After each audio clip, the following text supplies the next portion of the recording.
ఇక్కడ మనం అనుకుంటాం కానీ మనకి ఇక్కడ ఏం ఉండదు బ్రో. ఉండేది ఒకటే. Hello guys, welcome to my mini blog. ఈరోజు రంజాన్ ఈద్ అనమాట.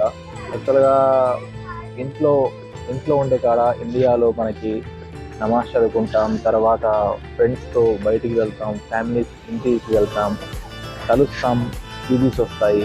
ప్లస్ ఫ్రెండ్స్తో బయట అలా వెళ్ళి ఫోటోషూట్కి వెళ్ళి స్నాక్స్ తీసుకొని లేదా లంచ్ తీసుకొని బయటికి వెళ్ళి అలా మంచిగా ఉండే చోటకి వెళ్ళి ఎంజాయ్ చేస్తాం అనమాట. కానీ కువైట్లో అలా కాదు. ఆడ అనుకుంటాం కువైట్లో లైఫ్ చాలా బాగుంటుంది కానీ చాలా కష్టంగా ఉంటుంది.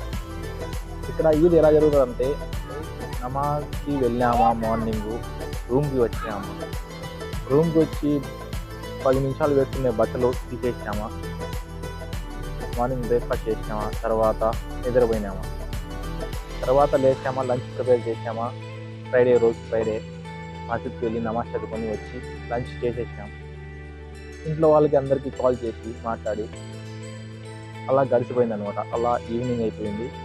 వచ్చి అలా ఇక్కడ ఉండే రూమ్మేట్స్ వాళ్ళతో పార్క్కి వచ్చి కూర్చోవడం, లేదా అలాగే రూమ్లో పనుకోవడం, ఇలా చేయడమే అనమాట. కువైట్ లైఫ్ అనేది ఇలా జరిగిపోతుంది ఈద్.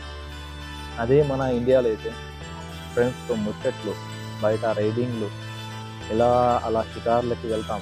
తర్వాత మనకి ఫోటో షూట్ ఉంటుంది, ఫ్రెండ్స్తో ఎంజాయ్ చేయొచ్చు, చాలా లైఫ్ బాగుంటుంది. అది మన ఇంటి వరకే. ఇలా కువైట్కి లేదా దుబాయ్కి బయట దేశాలకి వస్తే, ప్రపంచానికి వస్తే మనకి అన్నిటినీ మిస్ అవుతాం అనమాట. సో గైస్, మీరు ఇండియాలో ఉండేవాళ్ళు లైఫ్ చాలా బాగా ఎంజాయ్ చేయొచ్చు. ఇక్కడ మనం అనుకుంటాం కానీ మనకి ఇక్కడ ఏం ఉండదు బ్రో. ఉండేది ఒకటే. సంపాదించామా, రూమ్కి వెళ్ళినామా, తిన్నామా, పనుకున్నామా, మళ్ళీ డ్యూటీకి వెళ్ళినామా. ఇదే రొటీన్ లైఫ్ ఉంటుంది కానీ మిరాకిల్ ఏం ఉండదు. Okay bro, bye.